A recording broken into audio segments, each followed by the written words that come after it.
Me llamo Alba Romero y con solo 19 años, vestida con mi impecable uniforme azul de gala del Cuerpo de Marines, creí que, por fin, había escapado del infierno. El escenario del acto de ascenso en la base de Camp Lejeune representaba el punto más alto del honor, la prueba de que ya no era aquella sombra invisible que mi familia en Charleston siempre quiso borrar. Pero justo cuando pronunciaron mi nombre, Ricardo Vega, mi hermanastro, apareció. Delante de toda mi unidad, se abalanzó sobre el escenario y hundió su rodilla en mi abdomen. El dolor fue desgarrador, pero nada comparado con la sensación cálida y húmeda que empezó a extenderse bajo mi cinturón blanco, tiñéndolo de rojo oscuro. El niño, mi esperanza secreta, mi pequeño milagro, se me escapaba entre las manos, muriendo sobre el mismo escenario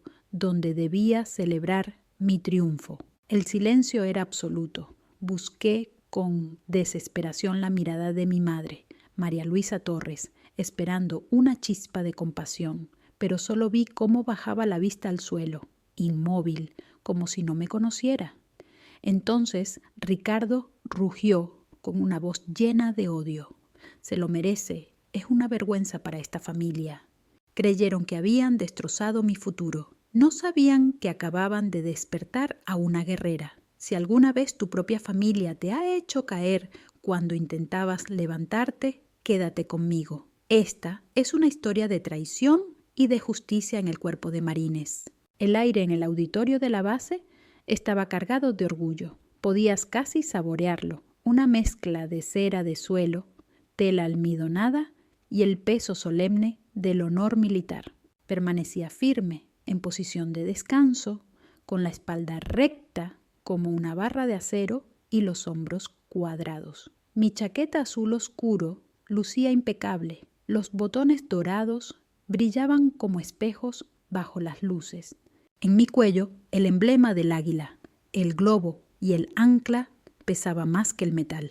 Pesaba como el valor ganado. Aquel instante representaba todo. Las noches sin dormir estudiando reglamentos, los kilómetros interminables de marcha bajo el sol abrasador, los ríos de sudor sobre la arena cruel de Parris Island.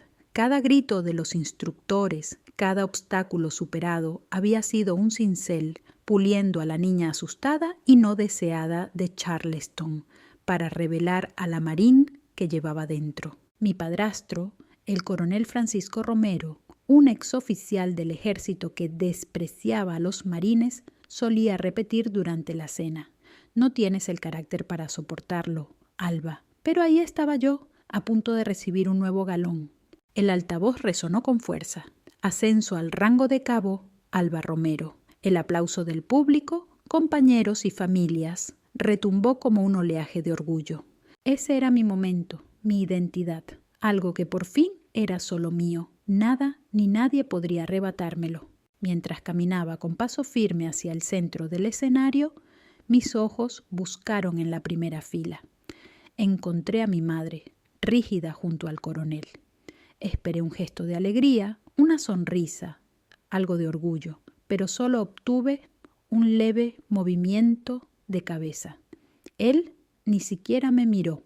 Sus ojos estaban fijos en la bandera estadounidense del fondo. El rostro endurecido, sentí un pinchazo de decepción, pero lo reprimí. No importaba, ese momento seguía siendo mío. Entonces, un movimiento en la puerta lateral llamó mi atención. Un fantasma del pasado acababa de materializarse. Era Ricardo. No llevaba traje ni camisa, solo unos vaqueros gastados y una camiseta gris. Un gesto de desprecio calculado hacia la ceremonia, hacia mi uniforme, hacia todo lo que representaba. Apoyado contra el marco de la puerta, con los brazos cruzados, una sonrisa torcida deformaba su rostro. Sus ojos recorrieron el salón hasta encontrarme. Esa mirada me heló la sangre. Era la misma que me lanzaba cuando tenía 8 años, justo antes de romper mi muñeca favorita solo para verme llorar. La misma que usaba cuando contaba a sus amigos que yo era la bastarda que mi madre había traído a casa. No estaba allí para celebrar, estaba allí para destruir. Y lo supe con una certeza que me caló hasta los huesos. Algo terrible iba a ocurrir. Se separó de la pared y avanzó no hacia los asientos, sino directamente hacia el escenario. Algunas cabezas se giraron, confundidas. Mi oficial al mando detuvo el gesto de colocar los nuevos galones. Ricardo caminaba con una calma depredadora, los ojos clavados en los míos. Subió los escalones en 2 zancadas. El auditorio quedó en silencio. No hubo gritos ni palabras, solo su avance lleno de odio. El tiempo pareció dilatarse. Podía escuchar mi propio corazón golpeando el pecho. Y entonces ocurrió. Su movimiento fue rápido, brutal, certero, sin aviso, sin una sola palabra. Acortó la distancia y hundió su rodilla con toda su fuerza en mi vientre. Un grito ahogado escapó de mis labios, el aire arrancado de mis pulmones. El dolor fue instantáneo, cegador. Una explosión blanca me atravesó el cuerpo, como un hierro candente aplastando mis entrañas. Mi vista se nubló en manchas negras, las piernas me fallaron y caí al suelo pulido, mientras mi gorra blanca rodaba lejos. Y entonces sentí otra cosa, una tibieza terrible que se extendía bajo el uniforme. Miré hacia abajo. Una mancha roja oscura florecía sobre mi cinturón blanco. No era solo sangre, era mi futuro, mi secreto, mi esperanza más frágil, desangrándose en el escenario de mi mayor logro. Un calor húmedo, nauseabundo, se filtró por el tejido de mi uniforme. Bajé la mirada. Una mancha oscura florecía sobre el blanco inmaculado de mi cinturón ceremonial. Una flor escarlata, espantosa. No era solo sangre, era mi destino, mi secreto, mi esperanza frágil, diminuta, deslizándose fuera de mí y manchando el escenario que debía consagrar mi mayor logro. A través de la neblina del dolor, busqué desesperadamente los ojos de María Luisa Torres. «Ayúdame, por favor». Pero ella seguía inmóvil, con el rostro sin expresión, como una estatua. Y entonces, más cruel que cualquier golpe, giró la cabeza y fijó la vista en el suelo, como si no pudiera soportar ni verme. Me había abandonado. A mi lado vi al coronel Francisco Romero. No miraba a Ricardo con indignación. Tenía los puños cerrados, los nudillos blancos de tensión y el rostro contraído, pero no por lo que él había hecho. Estaba furioso conmigo, por haber montado una escena. Un suspiro ahogado recorrió el auditorio, pero el silencio volvió enseguida, pesado, mortal. Todos los ojos apuntaban a mí. La Marine caída, la vergüenza pública. El dolor físico era atroz, pero la humillación pesaba aún más. Era como si me ahogara bajo una losa invisible. Y entonces el rugido de Ricardo Vega rompió la quietud como un disparo. «Se lo merece. Es una vergüenza para esta familia». Antes de que sus palabras terminaran de rebotar en las paredes, una figura se adelantó con paso firme. El general Esteban Rivas, comandante de la base, subió al escenario sin perder la compostura. Ni siquiera se dignó a mirar a Ricardo. Sus ojos, agudos y firmes, se posaron primero en mí, luego en sus oficiales. Su voz no alzó el tono, pero cada sílaba cortaba el aire como una cuchilla. «Esto es una agresión a una marina en servicio activo. Policía militar, detengan al agresor y aseguren la zona». Cada palabra pesaba como plomo. Los agentes se movieron al instante, cercando a Ricardo, que apenas pudo reaccionar. El general volvió a mirarme. No mostraba emoción en el rostro, pero su voz fue una orden. «Y traed un médico. Tenemos una marine caída». Una marine caída, no una vergüenza, no un problema familiar, una marine. En ese instante, traicionada por mi propia sangre, esas palabras pronunciadas por un extraño me sostuvieron. No estaba sola, pertenecía a otra familia, una que no aparta la mirada, una que, bajo el lema Semper Fidelis, siempre es fiel, y estaban a punto de demostrarlo. El blanco estéril de la habitación del hospital parecía un lienzo vacío. Sin quererlo, los recuerdos comenzaron a llenarlo. El pitido rítmico del monitor era como una burla cruel, marcando los segundos, arrastrándome a un pasado donde la esperanza, no el dolor, era lo que me hacía doler el pecho. El ataque en el escenario no solo rompió mi cuerpo, abrió de golpe una puerta mental que llevaba años sellada. Una habitación llena de fantasmas, de humillaciones. El más nítido, el día de mi graduación en el instituto. Había sido nombrada valedictorian, la mejor estudiante entre más de 400. Meses enteros me los pasé escribiendo, reescribiendo, puliendo cada palabra de mi discurso con la esperanza, no, la necesidad de que incluso el coronel Romero tuviera que reconocer mi mérito. Con el poco dinero de mi trabajo en una librería, me compré un vestido blanco sencillo. No era elegante, pero era mío, limpio, nuevo, como una promesa. Desde el podio, mientras hablaba ante una marea de rostros, vi a mi madre secarse los ojos con un pañuelo. Por un momento ingenuo, una chispa de ilusión me prendió el pecho. Pensé, esta vez sí, esta vez lo verán, me verán a mí. Creí que mi logro sería demasiado grande como para seguir siendo invisible frente a la sombra eterna de Ricardo. La esperanza me duró lo que el trayecto en coche. Al llegar a casa ya había una fiesta en marcha en el jardín, pero algo no cuadraba. Los globos no eran azul y oro, los colores de mi escuela. Eran verde y plata, los del equipo de fútbol americano de Ricardo. Un cartel gigante colgaba entre dos robles. Felicidades a nuestro futuro campeón. Se me cayó el alma al suelo. Francisco Romero, con una cerveza en la mano, tenía su brazo sobre los hombros de Ricardo, riendo con sus amigos. Le han ofrecido beca completa. Los cazatalentos ya lo están llamando. Mi hijo será una estrella. Todo giraba en torno a él. La atención, la admiración, el orgullo. Y yo, la mejor de mi clase. Mi madre me quitó el portafolio con mi discurso, lo dejó a un lado y me puso una bandeja de plástico en las manos. Alba, cariño, ¿puedes llevar bebidas a los invitados? Están sedientos. Así, con mi vestido blanco de esperanza, pasé de homenajeada a camarera en mi propia graduación. Caminando por el césped con vasos sudorosos de ponche, ese dulce empalagoso me transportó a otro evento, a otra escena, una aún peor, una herida más antigua. Y ahí supe que ser brillante nunca bastaría. Mi sitio, para ellos, siempre sería el rincón más invisible. El recuerdo me golpeó como un puñetazo en el estómago. Era el día de Acción de Gracias. 2 años atrás, toda la familia extendida se había reunido aquel día.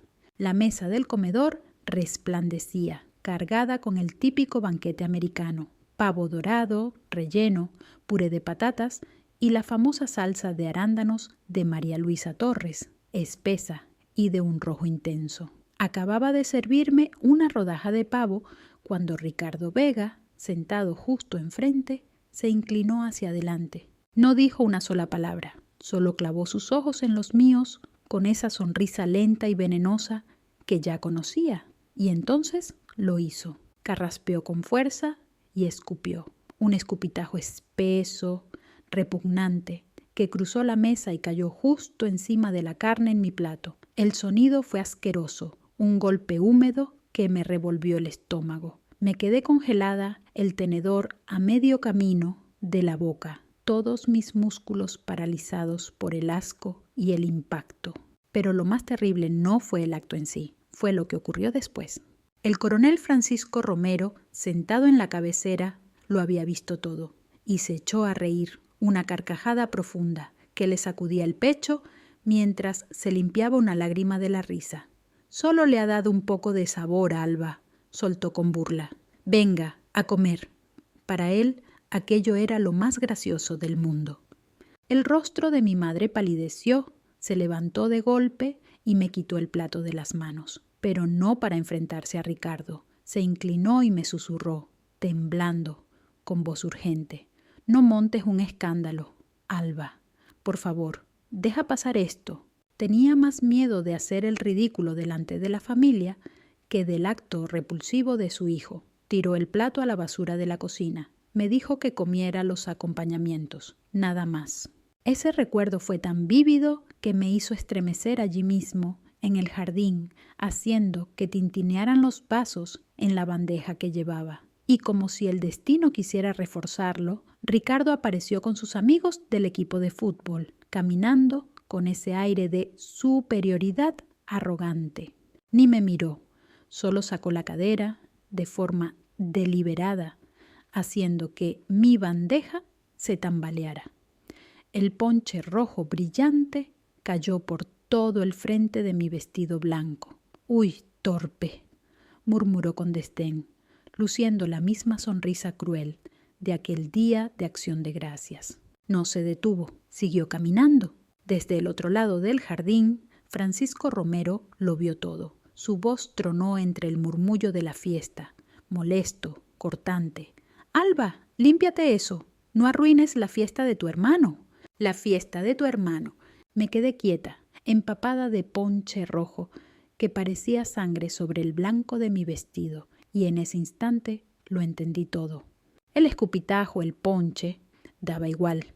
Para ellos yo no era alguien digno de ser celebrada, solo era algo que podía mancharse, una figura de fondo cuya única función era realzar el brillo de su niño dorado. La mancha no fue un accidente, era mi papel asignado dentro de la foto familiar.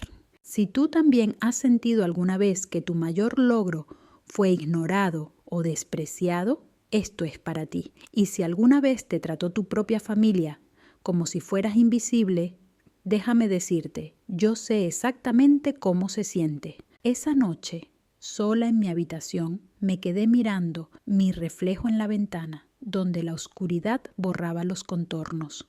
La valedictorian orgullosa de esa mañana había desaparecido. Solo quedaba una chica de vestido manchado, el rostro cubierto de lágrimas que no se atrevía a dejar salir ningún sollozo.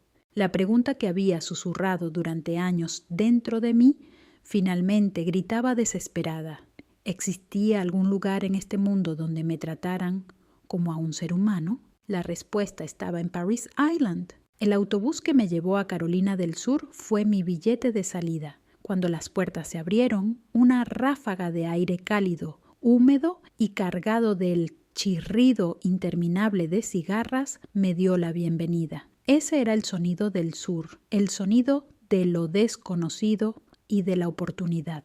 Y luego llegó el estruendo humano, gritos feroces, secos, lanzados por hombres y mujeres con uniformes pulcros y gorras de campaña, los legendarios instructores de instrucción. ¡Fuera del autobús! Ya no sois los nenes de mamá.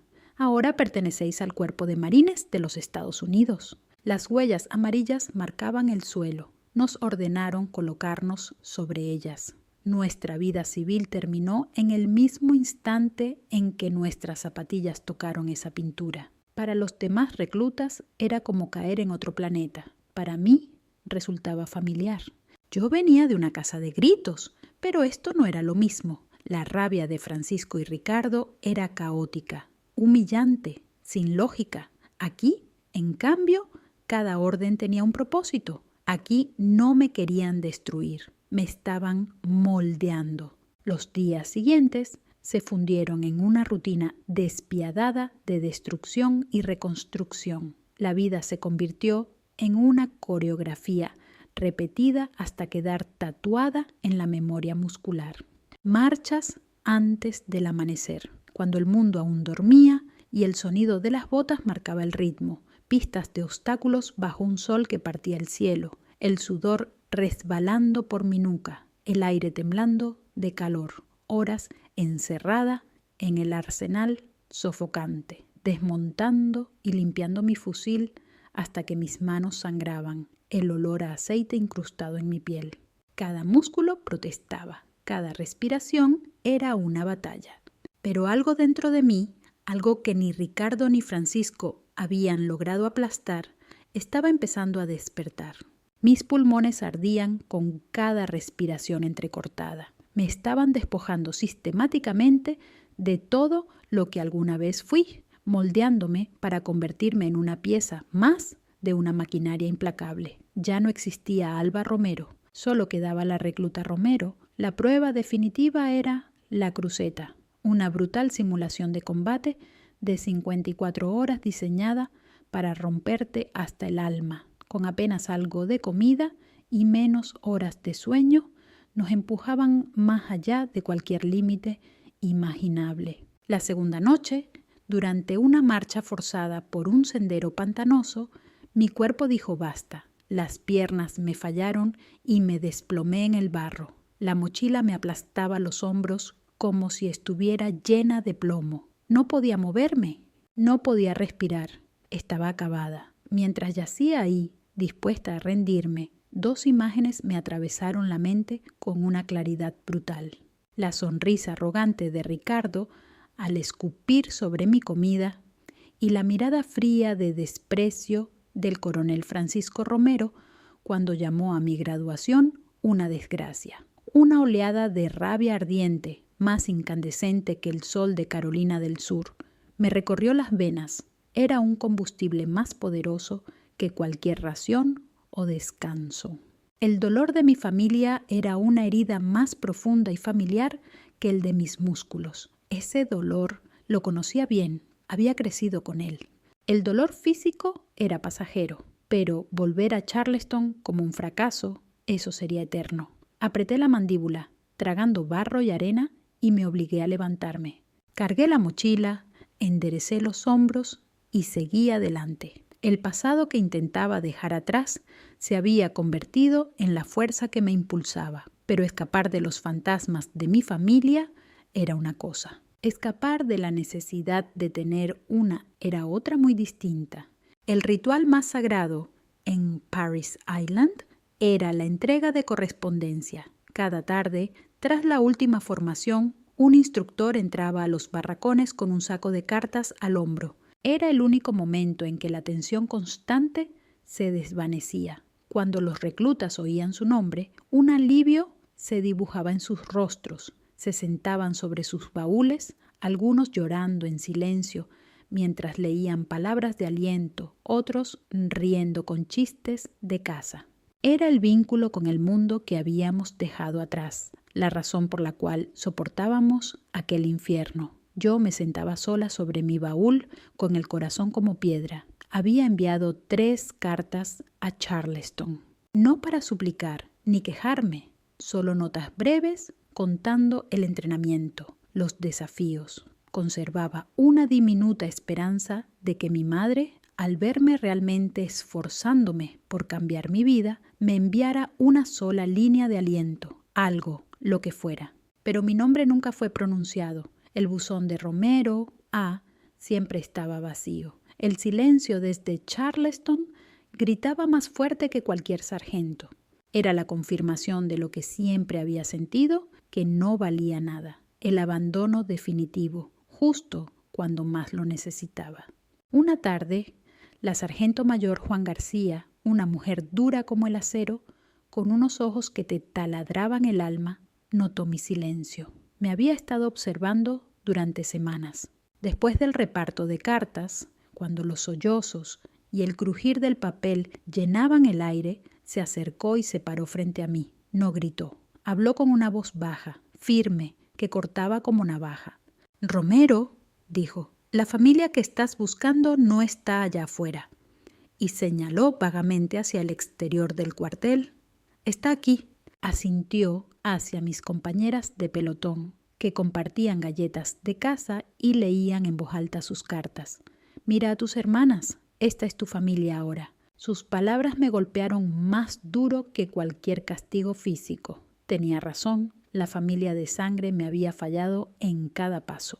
Pero esta nueva familia, forjada en sudor, barro y resistencia, estaba a mi alrededor. El momento de la verdad llegó al terminar la cruceta. Nos alineamos en el campo de desfile, exhaustas, cubiertas de mugre, pero erguidas. Uno a uno, nuestros instructores, los mismos que nos habían destruido durante semanas, se acercaban con una mirada de respeto genuino. La sargento mayor García se detuvo frente a mí. En su mano tenía el símbolo por el que habíamos sangrado, el águila, el globo y el ancla. Me miró directo a los ojos. «Bienvenida a la hermandad, infante de marina», dijo con voz quebrada. Al presionar los alfileres del emblema en el cuello de mi uniforme, el dolor físico ni siquiera lo sentí. Algo dentro de mí se rompió.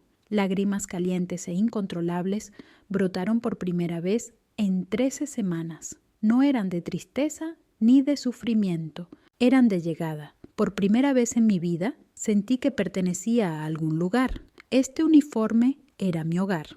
Estas mujeres, mis hermanas, había encontrado mi honor, mi identidad y mi familia, no en los jardines perfectos de Charleston, sino aquí, en la camaradería forjada por la lucha. Salir de Parris Island fue como emerger del fuego hacia el mundo real. Me asignaron al campamento Lejeune, en Carolina del Norte, dentro de una unidad de comunicaciones. La presión implacable del entrenamiento quedó atrás, reemplazada por las exigencias técnicas y concentradas de mi nuevo rol. Los gritos de los instructores de entrenamiento quedaron atrás, reemplazados por el crujido estático de la radio y el zumbido sutil de los servidores. Allí el valor no se medía por cuánto podías resistir, sino por cómo hacías tu trabajo y cuánto podían confiar en ti los demás marines. Fue en ese silencio estructurado donde empecé, con cautela, a desplegar las partes de mí que llevaba años reprimiendo. Fue también donde encontré a mis primeros amigos de verdad. Estaba Elena Rojas, una marín siempre alegre y parlanchina de un pequeño pueblo de Texas, que le echaba salsa tabasco a todo, desde los huevos hasta el pastel de manzana, y no dudaba en corregir a un capitán si creía que estaba equivocado.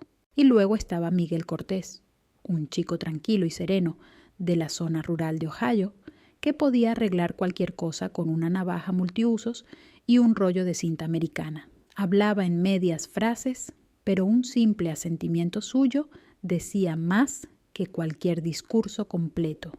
Ellos eran mi equipo. Nunca me preguntaron por mi familia ni de dónde venía. En el cuerpo, el pasado importa menos que el rendimiento del presente. Me aceptaron por la marín que era, callada, constante y completamente fiable. Por primera vez, formaba parte de un grupo donde mi valor se daba por hecho. Cumplía con mi deber, les cubría las espaldas y ellos hacían lo mismo por mí. Una transacción de confianza sencilla, limpia, y se sentía más hogar que mi propia casa jamás lo había sido. Mi 19º cumpleaños cayó en martes. No se lo mencioné a nadie. En casa de Coronel Francisco Romero, los cumpleaños no existían para mí. Solían pasar desapercibidos, eclipsados por algún partido de fútbol de Ricardo Vega o cualquier otro evento familiar más importante. Esperaba que ese día pasara como cualquier otro.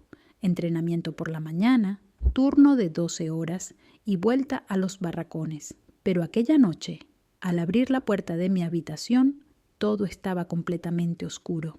El interruptor de la luz no funcionaba. El entrenamiento en Parris Island se activó al instante. Mi cuerpo se tensó, mis sentidos se agudizaron y caí en posición defensiva baja, como un resorte. Mi mente evaluaba posibles amenazas. De pronto, las luces parpadearon y se encendieron. Allí, en medio de la pequeña habitación, estaban Elena, Miguel y otros 6 marines de nuestra unidad. Formaban un corro en torno a una caja de cartón de la pizzería local y entonaban una desastrosa pero entusiasta versión del cumpleaños feliz. Me quedé congelada en esa postura defensiva, parpadeando ante la luz repentina como un animal asustado. No sabía cómo reaccionar. Nunca había tenido una fiesta sorpresa, nunca había tenido fiesta alguna. Elena se reía de mi cara de asombro mientras se acercaba y me ayudaba a incorporarme. «Relájate, Romero», dijo, guiándome hacia la pizza. «Descansa, Marín, es tu cumpleaños». Miguel me ofreció un pequeño cupcake torcido con una vela barata clavada en el glaseado. La llamita danzaba, terminaron su canción con un aplauso estruendoso. Me quedé mirando esa llama diminuta, la mente en blanco. No tenía ningún deseo preparado. Nunca me había sentido con derecho a pedir uno. La simple bondad de ese momento me desbordó. No era un gran gesto, era una pizza en caja y un cupcake de $1 del economato de la base. Pero para mí era como una cena de gala. El detalle era que se habían acordado, que se habían dado cuenta que ese día mi existencia era razón suficiente para que se reunieran y sonrieran. Cuando soplé la vela, aún torpemente, Elena me entregó una cajita envuelta sin mucha destreza. «Colaboramos todos», dijo, con una calidez sincera que suavizaba su tono habitual. Mis dedos temblaban al abrir el papel. Dentro, sobre una cama de algodón, descansaba una fina y elegante pulsera de plata. Era delicada, ligera, y tenía una pequeña placa metálica grabada. En ella, 2 palabras sagradas en nuestro mundo. Semper Fi es la abreviatura de Semper Fidelis. «Siempre fiel», dijo Miguel, hablando una frase completa por primera vez. Elena me puso una mano en el hombro. «Para que recuerdes que nunca estás sola, ¿me oyes? Siempre nos tendrás a nosotros». Y fue entonces cuando la presa que llevaba años conteniendo dentro de mí se rompió. Por todos los años de aguante silencioso, por todas las lágrimas tragadas en soledad, ese gesto sencillo fue lo que al fin las hizo brotar. Lloré, no con sollozos ocultos como en mi infancia, sino con un llanto profundo, incontrolable, de gratitud desgarradora. No era solo una pulsera, era una promesa. Era un ancla, era la primera prueba física que tenía entre mis manos de que yo importaba a alguien. Aquella noche me dormí con la pulsera puesta. El frío metal sobre mi piel era un consuelo tangible. Por primera vez en mi vida me sentí verdaderamente segura, me sentí amada. El calor y la protección de mi nueva familia comenzaron a sanar heridas muy antiguas. Incluso empecé a creer que otro tipo de vida era posible. Me ilusioné tanto que comencé a salir con otro marín, un chico amable de otra unidad. Fue una relación breve, pero me dejó un regalo inesperado. Una mañana, tras unas semanas sintiéndome rara, compré una prueba en la tienda de la base. 2 líneas rosas aparecieron de inmediato en el palito de plástico. Embarazada. Una oleada de miedo helado me recorrió el cuerpo, seguida de algo que no esperaba. Una alegría suave pero feroz. Iba a formar mi propia familia. Un ser diminuto que sería solo mío para amar y proteger. Un hijo que jamás se sentiría como yo me había sentido. Fue esa nueva esperanza la que me llevó a cometer el error que lo cambió todo. Estaba a punto de recibir un ascenso, una ceremonia que simbolizaba mi éxito y mi estabilidad.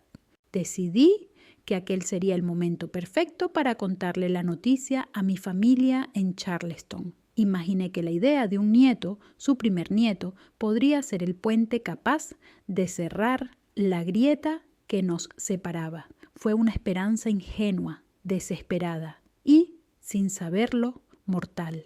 La frágil paz que había construido en Camp Lejeune se rompió con una llamada. Había enviado una carta a Charleston, una invitación formal para mi ceremonia de ascenso. No mencioné el embarazo. Quería decirlo en persona, con la ilusión infantil de que verme con el uniforme, segura y feliz, y después hablarles de su futuro nieto, podría derretir años de frialdad. María Luisa Torres llamó unos días después. Ver su número en la pantalla me produjo una punzada, mezcla de miedo y un resto de esperanza infantil. Contesté con voz más alegre de lo que sentía. «Hola, mamá». No hubo ternura alguna en su respuesta. «Alba, he recibido tu invitación». Pausa. «Tu padrastro y yo estábamos hablando. ¿Es realmente necesario hacer una ceremonia tan grande?» Me quedé sin palabras. «¿Cómo? Ya sabes que tu hermano Ricardo lo está pasando mal, no encuentra trabajo», añadió, bajando el tono, con esa voz de falsa razón que usaba cuando quería manipularme. «Tú teniendo tanto éxito, lo hace sentirse mal. Está siendo muy duro para la familia. No podía creer lo que escuchaba. Era tan absurdo, tan retorcido, que mi mente se negaba a procesarlo. Mamá, es mi ascenso, es parte de mi carrera. No lo he hecho contra él.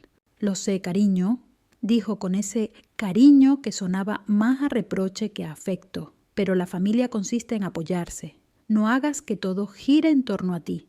La llamada terminó con una promesa vacía. Veré qué podemos hacer. Y me quedé con ese sabor amargo, conocido, culpa. El veneno más antiguo que me habían hecho tragar toda la vida. Siempre era yo la egoísta, la problemática, la causa de todos los males. Durante horas sus palabras hicieron efecto. Me senté en mi habitación de los barracones y por un momento llegué a pensar si debía cancelar la ceremonia. Entonces sonó el teléfono otra vez. Ricardo Vega. Temblé al ver su nombre. Contesté. No había disimulo ni manipulación, solo veneno puro. Así que te van a dar otro galón, ¿eh?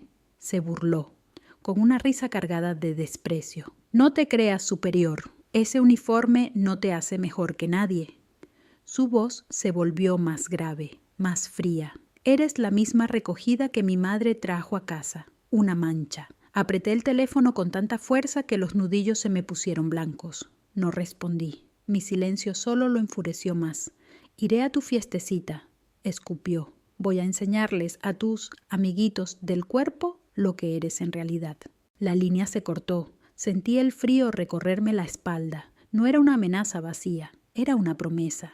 La última llamada vino del coronel Francisco Romero. No gritó como Ricardo, ni fingió dulzura como mi madre. Usó la voz que recordaba de mi infancia, aquella que hacía cuadrarse incluso a los oficiales, la voz del mando absoluto. «Cabo Romero», dijo, usando mi rango como una ofensa. «Me he enterado de tu situación. Has deshonrado el apellido Romero y ese uniforme. Es una vergüenza». Me quedé sin aire. Mi madre ya le había contado todo. Había traicionado mi confianza antes de que pudiera compartir la noticia por mí misma. «Espero que resuelvas este problema con discreción», continuó con un tono glacial, «y cancela esa ridícula ceremonia». Hizo una pausa.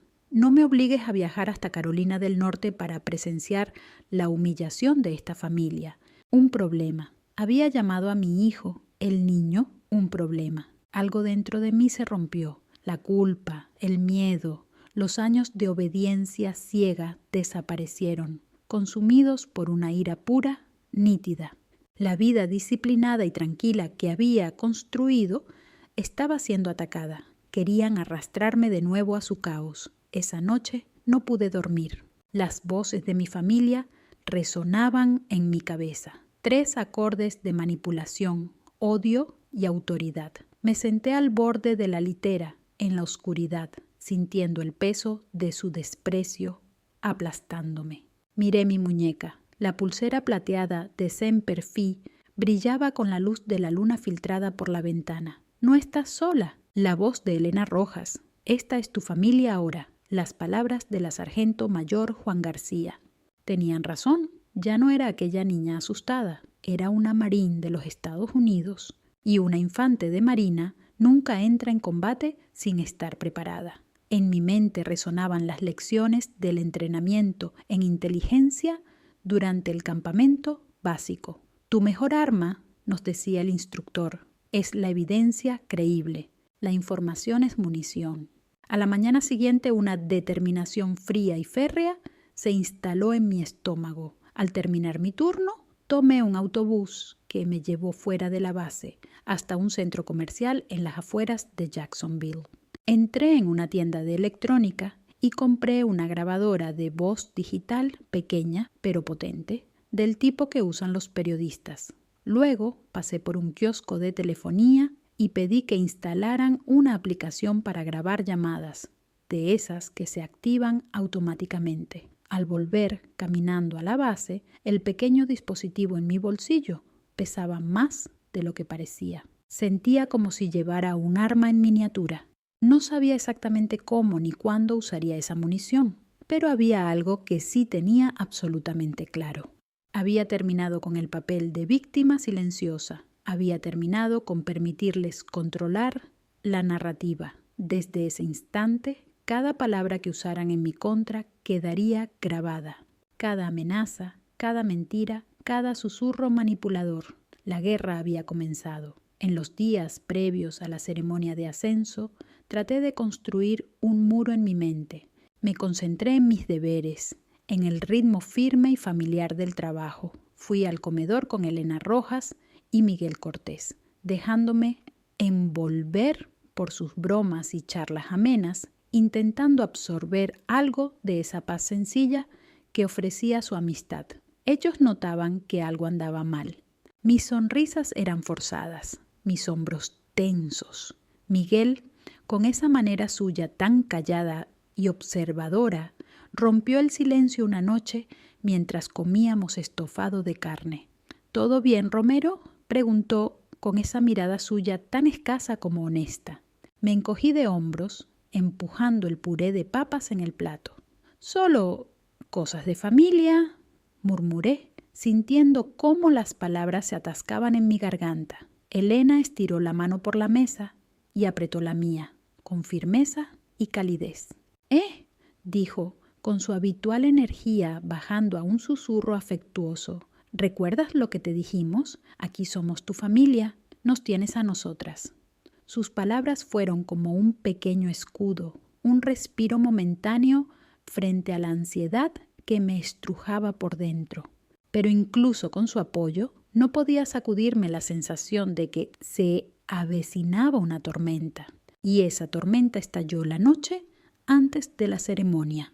Mi móvil sonó y el nombre de mi madre iluminó la pantalla. Dejé que timbrara 2 veces antes de responder, con el corazón golpeando mi pecho. Esta vez su voz no era melosa ni manipuladora, era puro pánico. Alba, escúchame, Ricardo va para allá, salió hace unas horas. Está furioso, Alba. Por favor, por mí, llama a tu oficial al mando. Diles que estás enferma. Cancela la ceremonia, por favor.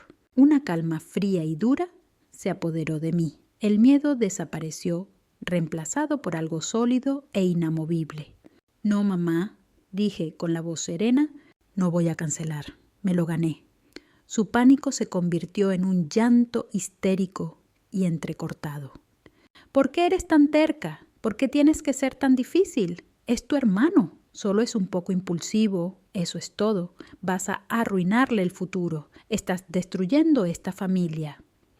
Impulsivo. Esa palabra resonó en mi memoria, desatando una oleada de imágenes enterradas. Inspiré hondo, dejando que el aire cortante llenara mis pulmones. Cuando hablé, mi voz fue apenas un murmullo letal.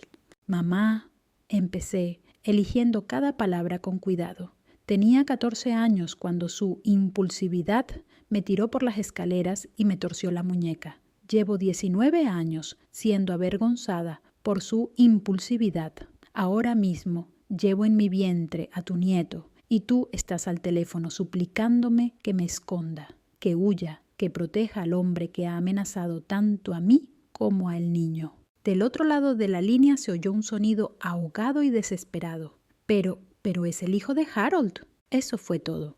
Esa era la línea. La verdad definitiva no se trataba de mí, ni de Ricardo, ni siquiera del bebé. Se trataba de él, de Francisco, el patriarca, el comandante, el que crió al niño dorado que jamás hacía nada mal. En ese instante, algo dentro de mí no solo se rompió, se evaporó. El último hilo de esperanza en el amor de una madre, una esperanza que ni siquiera sabía que aún tenía, se convirtió en ceniza. No hubo duelo, no hubo tristeza, solo quedó el vacío limpio y helado del espacio, un hueco donde antes latía un corazón.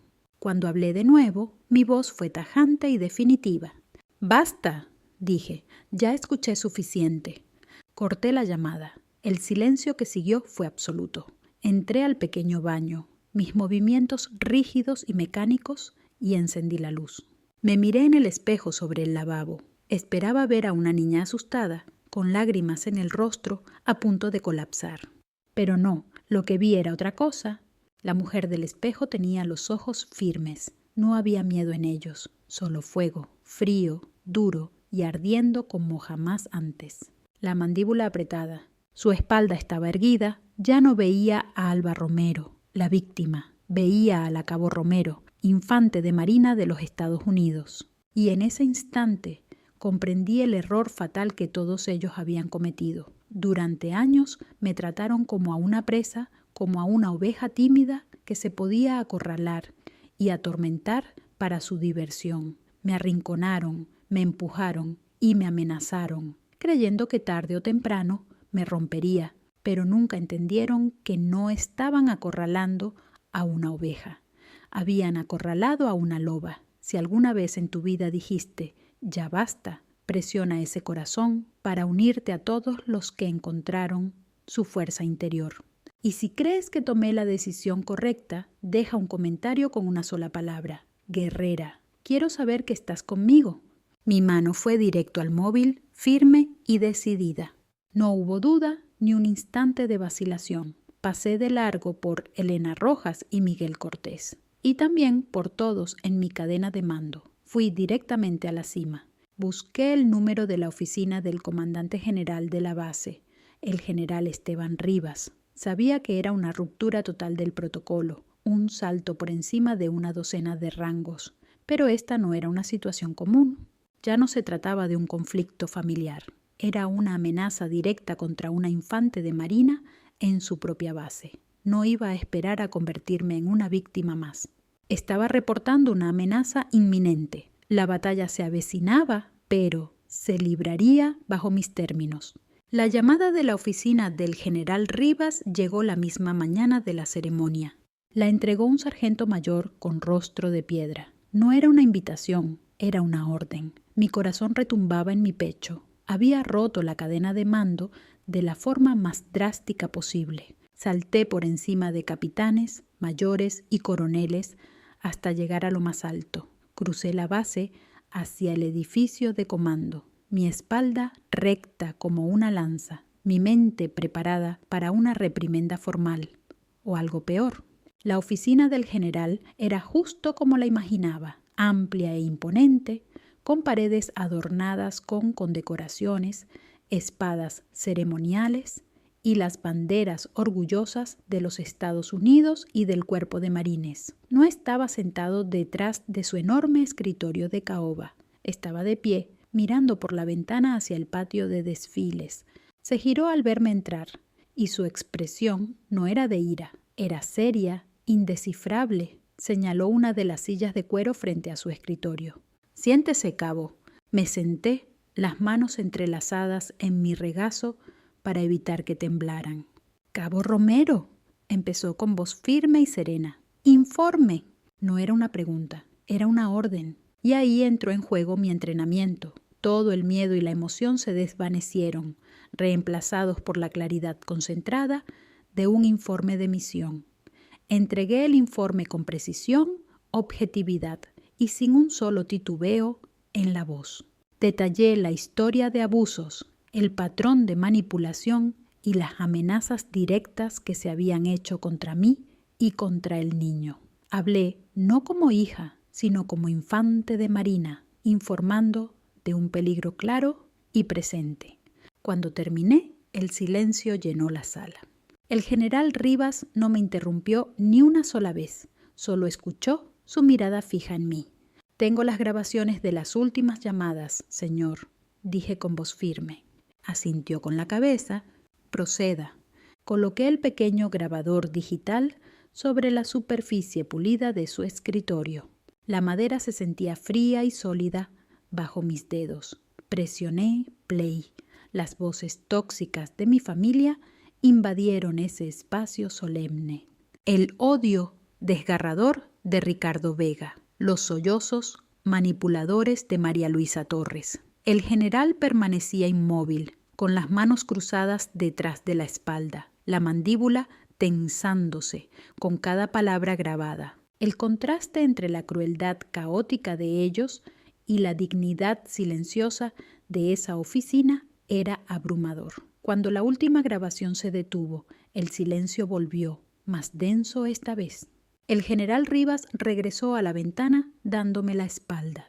Durante un largo momento no dijo nada. Luego se giró. «Gracias, cabo», dijo, con una formalidad que escondía algo más: respeto. Ha demostrado un valor y una previsión admirables al recopilar esta información. Comenzó a caminar lentamente frente a la ventana. Su familia falló en protegerla. El cuerpo de marines no lo hará. Esas palabras me golpearon como un impacto físico. Fueron más poderosas que cualquier expresión de compasión. Fue validación. Fue el reconocimiento de la más alta autoridad que conocía de que mi dolor era real y que mi lucha era justa. Me informó que ya había dispuesto seguridad encubierta para la ceremonia y que la policía militar estaba en máxima alerta. Los trágicos acontecimientos de ese día se desarrollaron tal y como temía, pero la previsión del general hizo que cuando Ricardo atacó, la respuesta fuera inmediata y contundente. Mi siguiente recuerdo claro son las paredes blancas del Hospital Naval. El dolor físico era un latido sordo, constante, pero el dolor emocional era una herida abierta. Había perdido al niño, había perdido a mi familia. Lo perdí todo en ese escenario. Pero mientras la niebla del dolor y la medicación comenzaba a disiparse, una determinación fría y firme tomó su lugar. Recordé la oración de la serenidad que mi abuela, doña Carmen Díaz, solía recitarme. Dios, concédeme la serenidad para aceptar las cosas que no puedo cambiar, el valor para cambiar las que sí puedo y la sabiduría para reconocer la diferencia. No podía cambiar lo que eran, no podía borrar lo que habían hecho, pero sí podía decidir lo que pasaría después. Pedí a Elena Rojas y Miguel Cortés que me trajeran mi portátil desde los barracones. Con su apoyo silencioso e inquebrantable comencé el verdadero trabajo. Me convertí en una soldado preparando su arsenal. Pasé horas escuchando las grabaciones una y otra vez, pero ya no era una víctima reviviendo su trauma. Era una analista, una investigadora. Transcribí cada llamada, anoté las horas exactas de cada amenaza y subrayé cada admisión de abuso pasado. El proceso fue desgarrador. Cada palabra era una herida que volvía a abrirse, pero con cada dato registrado, una sensación de control regresaba lentamente a mí. Ya no me ahogaba en el caos de su crueldad. Lo estaba diseccionando, comprendiendo, convirtiéndolo en un arma. Escribí un informe cronológico, meticuloso, donde relaté cada incidente que recordaba, desde la muñeca rota hasta la cena de Acción de Gracias envenenada con desprecio y aquella fiesta de graduación que me robaron. Transformé el dolor desordenado y caótico de mi pasado en un expediente claro, preciso, digno de una investigación militar. Mi pena era el combustible, pero la disciplina era el motor. Unos días después, el general Esteban Rivas vino a verme al hospital. No venía solo. Lo acompañaba una mujer con el impecable uniforme de capitana del Cuerpo de Marines. En su cuello, las insignias del cuerpo jurídico de la Marina Chaque. Era una mujer aguda, con una mirada inteligente y una serenidad que imponía respeto. «Cabo Romero», dijo el general con solemnidad, «le presento a la capitana Catalina Vega. Es una de nuestras mejores fiscales». Hizo una pausa antes de añadir: «Ella ha pedido encargarse personalmente de su caso». La capitana dio un paso al frente y me ofreció una leve sonrisa. No era una sonrisa de compasión, era una sonrisa de comprensión. «Alba», dijo, dejando a un lado el protocolo, «he estado donde tú estás. Mi familia tampoco me creyó». Sus ojos se encontraron con los míos, firmes, llenos del mismo fuego. «Ganaremos esta batalla no como abogada y cliente, sino como marines». El Consejo de Guerra se celebró en una sala fría y aséptica de la base, con olor a madera vieja y pulimento institucional. Era un lugar construido para los hechos, no para las emociones. En una esquina se alzaban las banderas de los Estados Unidos y del Cuerpo de Marines, solemnes, vigilando en silencio lo que estaba a punto de suceder. Entré escoltada por la capitana Catalina Vega, mi porte tan erguido como los mástiles de esas banderas. Al otro lado de la sala los vi. Ricardo Vega estaba en la mesa de la defensa, con un traje caro y una sonrisa arrogante. Se veía confiado, casi aburrido, como si aquello fuera una simple molestia administrativa. En la primera fila del público estaban María Luisa Torres y el coronel Francisco Romero. Él mantenía el rostro tenso, una máscara de indignación contenida. Ella, sin embargo, evitaba mirarme. Se aferraba a sus manos temblorosas como si pudiera esconderse en ellas. Me senté junto a la capitana. Llevaba mi uniforme de gala alfa, con la chaqueta verde y la camisa caqui. Era mi armadura. Sentía su peso sobre los hombros, recordándome quién era ahora. Ya no era una víctima temblorosa, era una testigo, era una infante de marina. El abogado civil de Ricardo, un hombre de sonrisa falsa y reloj de oro, comenzó su alegato inicial pintando de mí una imagen cruel, una joven inestable, dramática y promiscua. Sugirió que mi embarazo era fruto de la imprudencia, que yo era una buscadora de atención propensa a la exageración. Intentaba construir una historia donde yo fuera el problema, la causa del desorden en una familia respetable. Cuando me llamaron a declarar, vino hacia mí con una ráfaga de preguntas calculadas para hacerme tropezar. Cabo Romero, ¿no es cierto que su relación con su familia era conflictiva? Yo la describiría como abusiva, señor, respondí con calma. ¿Y este embarazo? Dijo con un gesto ambiguo. ¿No fue fruto de una relación estable? No, señor. ¿Entonces estaba emocionalmente afectada? ¿Inestable, quizás, tras el final de esa relación? No, señor. Estaba embarazada y fui agredida por su cliente. Respondí a cada pregunta con la misma serenidad y precisión. No le permití tergiversar mis palabras ni arrastrarme hacia su juego emocional. Me limité a los hechos, exactamente como la capitana Vega y yo habíamos ensayado. Ese juicio no era un debate, era un campo de batalla, y yo no cedería ni un centímetro. La marea cambió cuando llamaron a Francisco Romero como testigo de carácter a favor de Ricardo. Subió al estrado con la arrogancia de quien siempre ha mandado. Se presentó con orgullo. Coronel Francisco Romero, Ejército de los Estados Unidos, retirado. Habló con fervor de las virtudes de Ricardo, su liderazgo, su disciplina, su carisma. Luego me describió como una hija problemática, resentida y celosa del éxito de su hermano. Durante el contrainterrogatorio, la capitana Vega fue impecable. Se acercó con respeto medido. Coronel Romero, gracias por su servicio. Empezó con tono cortés. Como oficial retirado, entenderá la importancia del honor y la integridad, ¿cierto? Por supuesto, respondió con voz rotunda. Y estará de acuerdo en que amenazar a un miembro activo de las Fuerzas Armadas es un delito grave. ¿No es así? Naturalmente, contestó con firmeza. Entonces, ¿por qué lo hizo? Preguntó la capitana Catalina Vega. Su tono seguía siendo respetuoso, pero ahora tenía un filo de acero. ¿Ordenó usted a la cabo Romero ocuparse del problema de su embarazo y cancelar la ceremonia? ¿Intentó intimidar a una testigo y encubrir una amenaza? El rostro del coronel Francisco Romero se tornó de un tono púrpura amenazante. «No tengo ni la menor idea de lo que está hablando», bufó con arrogancia. «Ah, ¿no?», replicó la capitana, girándose hacia el tribunal. «Con su permiso, señoría, solicito reproducir el archivo de audio número 3. La sala se sumió en un silencio expectante. Aquello sería el golpe decisivo. Me llamaron nuevamente al estrado. La capitana Vega me interrogó con sencillez calculada. «Cabo Romero, ¿su familia la contactó en los días previos a la ceremonia?» «Sí, capitana». ¿Intentaron presionarla para que la cancelara?» «Sí, capitana». ¿Qué le dijeron exactamente?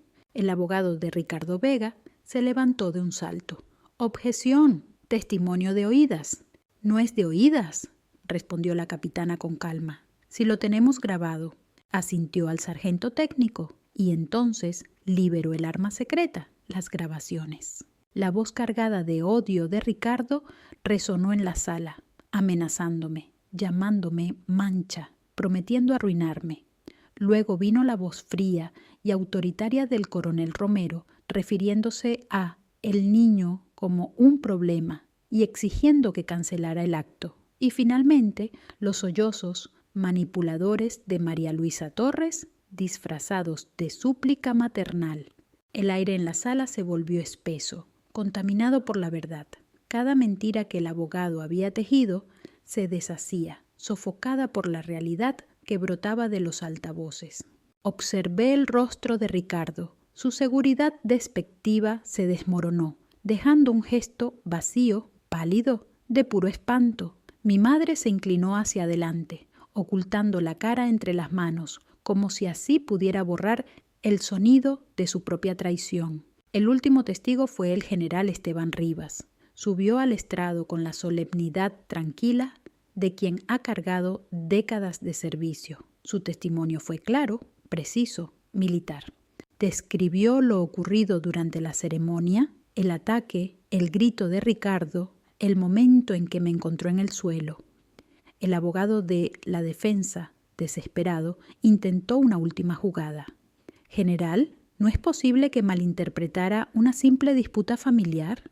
El general Rivas lo miró con una frialdad que heló la sala.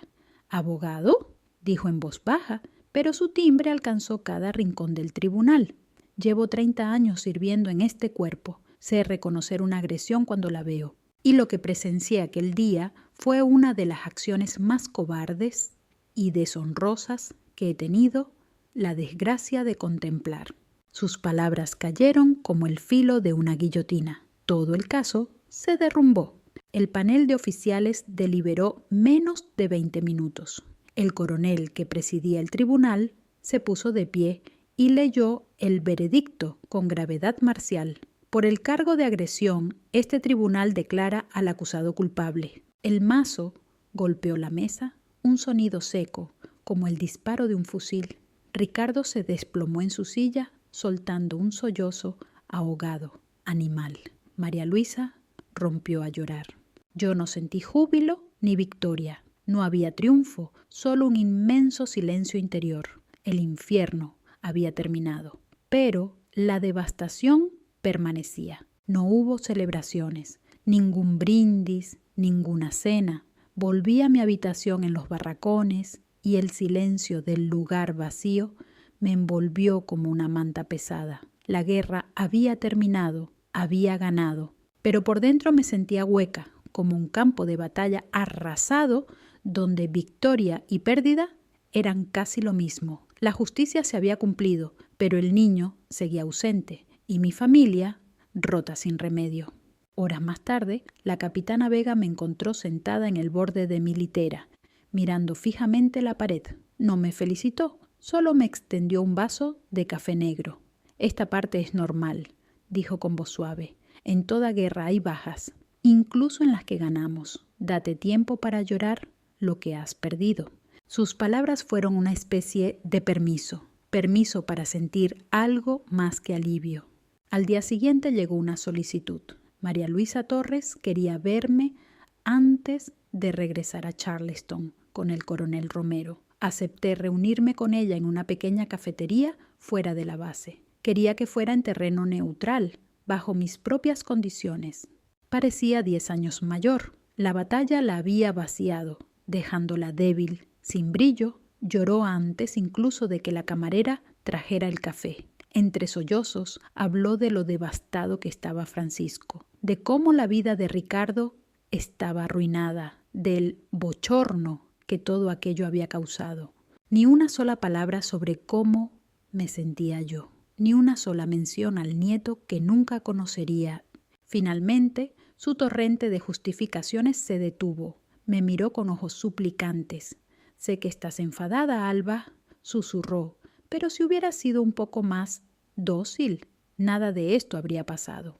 La miré, la mujer que me había dado la vida, y no sentí rabia. El fuego del odio se había extinguido. Solo quedaban las cenizas frías de una tristeza profunda, inmensa. Era la tristeza de aceptar una verdad final e irrevocable. Nunca entendería.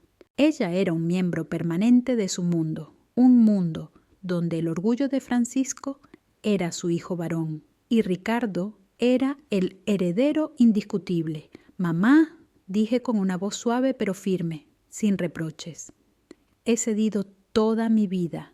Alargué la mano sobre la mesa y posé mis dedos sobre los suyos. Su piel, fina como papel, tembló ligeramente bajo el contacto. «Te quiero. Creo que siempre te querré, pero no puedo seguir viviendo bajo su sombra. No puedo más». Ese fue el adiós, no con rabia, sino con la tristeza serena de alguien que decide protegerse. Nunca volví a ver a Francisco y no lo necesitaba. En su lugar le escribí una carta. No era larga ni contenía reproches. Solo escribí la verdad. «Señor», comencé, usando el título que más valoraba. «Usted me enseñó que el honor lo es todo para un soldado. He intentado vivir según ese principio. Elegí decir la verdad, aunque doliera, porque era lo honorable. Ojalá algún día entienda que el honor no está en esconder lo injusto, sino en afrontarlo». Cerré el sobre y lo envié desde la oficina postal de la base. No esperaba respuesta y nunca la recibí. No era para él, era para mí. Fue mi forma de cerrar una puerta, mi propia declaración de que redefinía el honor en mis propios términos. Era el último verso de un poema que había sostenido en mis momentos más oscuros. Invictus. Soy la dueña de mi destino. Soy la capitana de mi alma. Mi último encuentro fue con el general Esteban Rivas. Me planté de nuevo frente a su escritorio, esta vez para entregar mi solicitud de baja honorable. Revisó los papeles con expresión impenetrable. Luego alzó la mirada hacia mí. Sus ojos, cargados de una comprensión paternal profunda, se suavizaron. «Has servido a este cuerpo con distinción, Romero», dijo con voz baja, pero firme, dentro y fuera del campo de batalla. «El cuerpo de marines me dio fuerza y me dio justicia, señor», respondí con firmeza. «Ahora necesito encontrar mi paz». Él asintió lentamente. «Ve a buscarla, Marín», dijo con un suspiro leve. «¿Te la has ganado?». Salí de su despacho hacia el brillante sol de Carolina del Norte sin sentir que huía.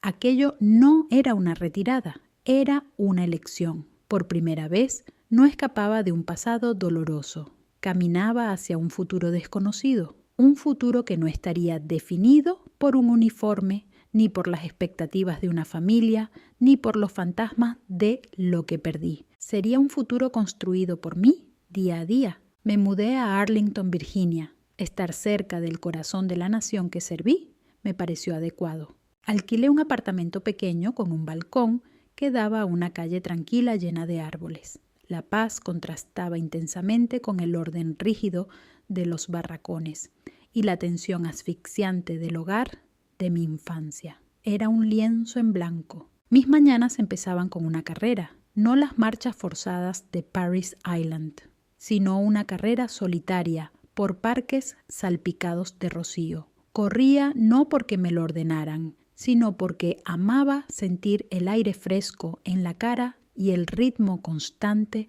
de mis propios pasos. Recuperaba mi cuerpo, no como arma, sino como parte mía.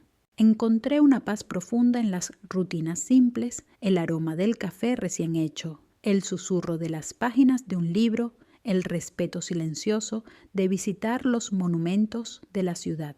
Una tarde de otoño tomé el metro hasta el Cementerio Nacional de Arlington. Caminé durante horas entre las hileras infinitas de lápidas blancas, cada una testigo de una vida de servicio y sacrificio. La magnitud me sobrecogió. Rodeada de esa dignidad silenciosa, sentí una clase de honor más pura, más profunda.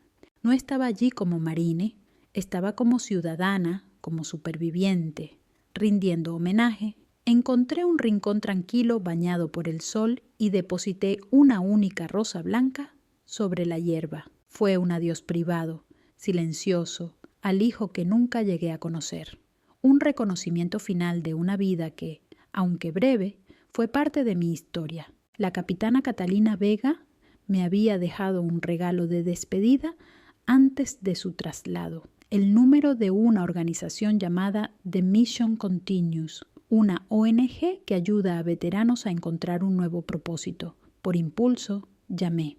Empecé como voluntaria, archivaba papeles, respondía llamadas. No hablaba de mi pasado, solo quería ser útil. La oficina tenía un grupo de apoyo para veteranas que habían pasado por traumas. Me senté en varias reuniones escuchando desde el fondo. Oí relatos de combate, de pérdidas, de luchas para adaptarse a la vida civil. Escuché ecos de mi propio dolor.